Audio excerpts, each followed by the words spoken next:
we're effectively run in this country via the Democrats, via our corporate oligarchs, by a bunch of childless cat ladies who are miserable at their own lives and the choices that they've made. And so they want to make the rest of the country miserable too. And it's just a basic fact. You look at Kamala Harris, Pete Buttigieg, AOC, the entire future of the Democrats is controlled by people without children. And how does it make any sense that we've turned our country over to people who don't really have a direct stake in it? That Tucker Carlson interview with GOP vice presidential pick JD Vance dating back to 2021 has now come back to bite JD Vance right in the ass. Because that kind of messaging doesn't really play so well when you're trying to attract independent voters at a time when not Joe Biden, but Kamala Harris is the Democratic nominee to basically run against Donald Trump in the general election. Now, after that video resurfaced, and again, it dates back to July of 2021, a bunch of articles were written about it. Obviously, a lot of women were unhappy about him referring to childless women as, miserable cat ladies. Harris, by the way, became a stepmother to 2 teenagers when she married entertainment lawyer Douglas Emhoff in 2014. And the attacks against Pete Buttigieg, pretty gross as well. He announced that he and his husband adopted infant twins in September of 2021. So a few months after JD Vance made those statements. And by the way, Buttigieg weighed in on that interview just last night while speaking on CNN. So let's take a look at that. The really sad thing is he said that after Chasten and I had been through a fairly heartbreaking setback in our adoption journey. He couldn't have known that, but maybe that's why you shouldn't be talking about other people's children. And it's not about his kids or my kids or the vice president's family. It's about your family, people's families whose well-being will depend on whether we go into a future led by somebody like Kamala Harris, or do you want your children to grow up in a country defined by a return to the chaos and recrimination and cruelty that was the hallmark of the Trump era? So I like what Buttigieg had to say there because he's touching on something that is, in my opinion, a big problem with the GOP's messaging as it pertains to some of the culture war issues and the side that they like to take on those culture war issues. They like to simplify incredibly nuanced and complicated matters. So when JD Vance makes that statement about women who don't have children, he doesn't understand that he's actually insulting various groups of people. His assumption is that, oh, well, couples who don't have kids or women who don't have kids, they're childless by choice, right? They're selfish, they've decided against it, they're miserable women. He's obviously tapping into a ridiculous stereotype, but you also have to consider the fact that there are plenty of women out there who want to have families. They haven't found the right partner for them yet. They want to ensure that they have a dependable partner to have children with. There are women who desperately want to conceive, but cannot conceive for whatever reason. And by the way, you have Republicans now attacking in vitro fertilization to make it more likely for women who are having difficulty conceiving to be able to have children. There are also women out there who are step parents, right? And that kind of messaging doesn't really appeal to those women as well. And so it's interesting, Cenk, because Kamala Harris is a complicated candidate, okay? I don't know who she really is. She tends to kind of go with the flow and what's popular or trendy at any given moment. But what I will say about her is that she has been attempting to appeal to corporate America a lot more, and we're gonna talk about that later on in the show. I read about those things and it makes me dislike Kamala Harris as a candidate. And then that's immediately followed up by Republican attacks like this against women in general. And I'm like, I don't like that either. I don't like that at all, right? Yeah, well, look, the Republicans constantly disqualify themselves from huge sections of America. And remember, both the Republicans and the Democrats take corporate money. So that's kind of a tie. So then for the tiebreaker, you go to who can you stomach? And let alone the Supreme Court, let alone other things that we care about. But when you have Republicans that purposely insult the great majority of the country, it's the worst electoral strategy. They just can't help themselves. So let me break it down a little further based on what Anna was saying. First of all, Kamala Harris has 2 stepdaughters. That's from the second dude, Doug Emhoff's earlier marriage, right? Gentleman. Sorry, second gentleman. Okay, and so. What he's saying and is in calling her a cat lady is kids don't count. Well, there goes millions of voters, right, who feel incredibly insulted by that. So then how about the women who can't have kids? And now you're useless cat ladies? Oh my God, there goes millions of more votes, right? And then the women who chose not to have kids, either they didn't get married or they got married but they didn't want kids, there goes millions of more votes. I mean, because these are so directly personally insulting. You're insulting the identity of these people, you're making fun of them, you're making fun of the lifestyle choices that they made. And so that's where we get into both polling and the instincts of Republicans. Yeah, I have to add one more thing to that, Cenk, because it's not just that he stereotypes, women who don't have children. He goes even further than that because he claims that those who don't have kids have no stake in America. That is so outrageous. Okay, yeah. By the way, as a woman who doesn't have children, of course I have a stake in America. I love this country. I want to protect this country. I want wonderful things for people who live in this country. And the idea that I have no stake in the country is one of the most insulting things to hear from a politician. Yeah, it's super dumb in every conceivable way, factually wrong, politically, strategically wrong. So, and one other absurd thing that he said within that quick 30-second bite there was he talked about how these childless cat ladies were running politics and the corporate oligarchy. What? Are there a lot of motherless women who are CEOs and executives of the giant corporations? I've never heard that. What a crazy out of left field attack. And by the way, this guy, he's always talking about, I'm against the corporate oligarchy because he knows that polls well, and hence he's a fake populist. But at the same time, he's like, now remember, if we get into office, more tax cuts for corporations and more deregulation so corporations can hurt you, can hurt the community, as long as they make infinite money. But I'm against the corporate oligarchy. Okay, now back to the women issue. The polling indicates that single women are much, much more likely to vote for Democrats. Women with no kids are more likely to vote for Democrats.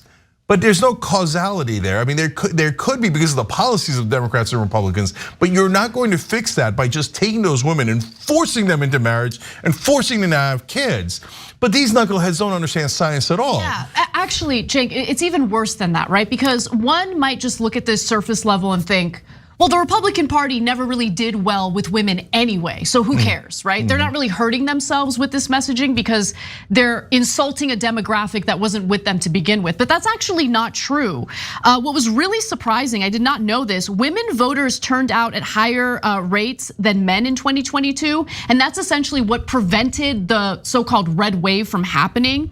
Also, Trump had far more support from women voters back in 2020 versus today. And JD Vance has become a bit of a liability toward Trump when it comes to maintaining the support Trump had with women to begin with.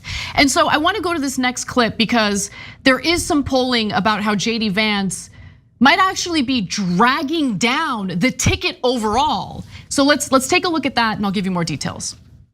We take a look at the net favorable rating for JD Vance. That's a favorable minus unfavorable. It's in negative net territory. Look at that, -6 points. I will tell you, Aaron, I have gone all the way back since 1980. He is the first guy after immediately following a convention, a VP pick, who actually had a net negative favorable rating. That is underwater. The average since 2000 is plus 19 points. JD Vance making history in the completely wrong way. Hey, don't scroll away. Come back. Because before the video continues, we just want to urge you to lend your support to TYT. You power our honest reporting. You do it at tyt.com/team, and we love you for it. And look, I remember when Trump had announced that JD Vance was his VP pick. I follow conservative media. I want to know what they're saying. I want to understand their perspective. They weren't really happy with JD Vance. They couldn't really understand why Trump took the risk of going with Vance. And so now you're kind of starting to see it play out, and the polling indicates that he might be actually dragging the ticket down altogether. But I have more details. Polls have consistently shown that the proportion of women planning to vote for him this November is smaller, meaning vote for Trump, is smaller this November than those who did in 2020. That's what I was referring to earlier. And Vance has nothing to offer Trump on this score. Quite the reverse. He risks compounding his boss's problem. So two things about that, and then I want to get back to the so-called cat ladies. So you remember who made this pick for Donald Trump, who convinced him to pick him?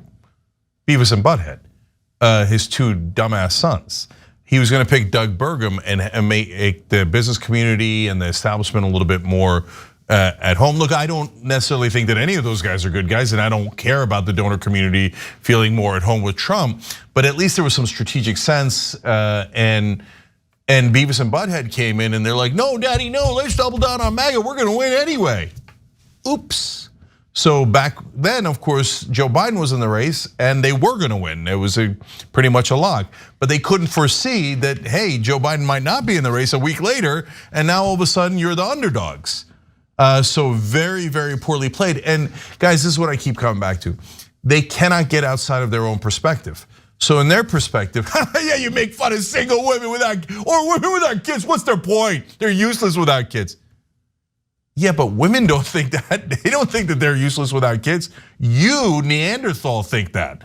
And they assume that everybody does. It's so unbelievably dumb. Yeah, and by the way, I mean, his messaging in the past has been so extreme, and not just unpopular with women, but unpopular with a lot of men as well. So for instance, in 2021, he suggested ending marriages that were maybe even violent as selfish. This is one of the great tricks that the sexual revolution pulled on the American populace, he said, making it easier for people to shift spouses like they change their underwear.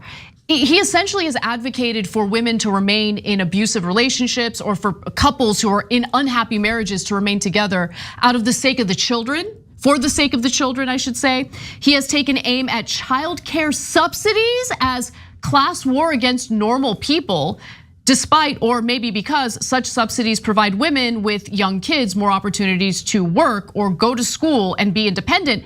By the way, in today's economy, most couples don't have the option of having the mother stay home. Even if they want that, it is incredibly difficult to make that work out given the fact that you need a dual income household just to make ends meet. So making it harder for women to find childcare, not really a popular position, even among some Republican voters, moderate Republican voters. And by the way, the final thing I'll say is, the thinking was that JD Vance would help Trump secure Ohio for sure, right? And that he would help appeal to the Rust Belt voters. But it turns out that that's really not playing out in Ohio. So with that said, let's go to the polling on that. But if you look at Ohio, yeah, JD Vance won in 2022, but he only won by 6 points. That's worse than Donald Trump did in 2020. It's far worse than Mike DeWine did in 2022. He was the worst performing Republican candidate in 2022 up and down the ballot in the state of Ohio. He had nothing there. All right, so Trump does very well with white working class voters. That's one of his superpowers. So what does Vance add? Yeah, what does Vance add? Look, he won white working class voters. He won white voters without a college degree in the state of Ohio. But pretty much every Republican wins white working class voters. And if you look here, again, the margin that Vance put up was the weakest performance of any major Republican. So look, I'm very curious to see how this plays out, Cenk. Do you think that Trump might have some buyer's remorse? Yeah. Look, people have started to talk about, should they get rid of JD Vance? Can you, I mean, I'm sure you probably can do that, but is there precedent for that? Yes, but that would be astounding in modern day politics. And it would be such an admission of failure. It would be devastating. And look at this, guys, look. We had almost no chance of winning with Biden as the nominee. Now that Biden's not the nominee, what did we tell you? All of a sudden, we have all the chance in the world of winning. We're massive favorites all of a sudden, these guys are spinning out of control. But don't you know, Cenk, anyone who advocated for Biden to drop out of the race, secret Trump supporter. Yeah, by the way, all the folks who wanted Biden to stay in the race, you were accidentally helping Trump. Sorry, and I'm not blaming you like you guys blame me, right? But that actually was what was happening. So the next time you go to make that charge, be a little bit careful. All right, I gotta tell you the last couple of things here. JD Vance is Trump without the charm, okay? Yes. Okay, now you say, hey, Trump's not at all charming. I hear you, but for his voters and for some independents, they think he's funny. They think they like his stupid stories, etc. He has charisma and he's a showman. He's a showman. Yeah, right? He is. He's good at that. He's good at public speaking. He's good at captivating an audience. JD Vance, based on what we've seen from him so far on the campaign trail, not the case. Yeah, he's got serial killer eyes. So he's got huge issues. But last thing is to come back to our members here because it gives you a really good insight into how people are perceiving the comments about women that he made. And so I'll start out funny because you mentioned guys, and then I'll get to more serious ones. A YouTube member, Handy Dandy, said, "Speaking on behalf of single men, thank God for single women." Okay, so he's even losing that vote. Jesse said, "I know women who desperately wanted children but couldn't. Imagine how angry those folks are when these people are basically insinuating that if you don't have kids, what's your point? And that you don't have use." Yeah, that's it's terrible, terrible. Count One said, "I loved my stepmother and my parents who adopted me. They can F off with all this." Okay, yeah. And that's huge. It's really bad messaging. It genuinely is. So those are YouTube members, by the way. Hit the join button below and become part of the show, become part of the Young Turks. I'll do one last member from Twitch. Peachy Sherry wrote in, "I was terribly insulted when they said the only valid family is a father and mother and kids. My husband died. Is my family invalid?" Oh my gosh, see, this is what I'm talking about. They have such a simplistic, stereotypical view of what like the family needs to be, and if the family isn't perfectly set up the way that they envision, oh well, all the insults start flying, and it's gonna turn voters off. And remember, guys, the elections are not determined by the extremes on both sides. They're determined by the independent voters, the swing voters, and they tend to be a lot more moderate in their thinking. And so again, if the Trump campaign moves forward with this kind of disgusting messaging, it's gonna turn a lot of important voters for them off. Finally, I do wanna at least give Donald Trump an opportunity to express what he's feeling about JD Vance, because he was asked point blank, like, do you regret JD Vance as your VP pick? Let's hear what he had to say. You've made your vice presidential pick, but now that you know Kamala Harris is gonna be your opponent, would you have possibly gone in a different direction had you known that? No, I do the same pick. I think he's doing really well. He's really caught on. Okay, so for now, Trump is putting on a brave face and defending JD Vance, but we'll see how it plays out moving forward. Okay, you can say that this is speculative and it's totally fine, but that Donald Trump did not seem excited. There was a lack of riz in that reaction or response. Because normally when Trump's excited, he's like, he's the best vice presidential candidate anybody's ever seen. No one's ever seen a vice presidential candidate like this. We're winning with him. Okay, we're getting tired of winning with him. He'd be rambling on and on about how great JD Vance is, you're correct. And in this case, he was like low energy Trump. Low energy, and he moved on to something else immediately after that short statement. Yeah, he's good, yeah, whatever. Okay, back to me. Thanks for watching the Young Turks, really appreciate it. Another way to show support is through YouTube memberships. You'll get to interact with us more. There's live chat emojis, badges. You've got emojis of me, Anna, John, JR. So those are super fun. But you also get playback of our exclusive member-only shows and specials right after they air. So all of that, all you gotta do is click that join button right underneath the video. Thank you.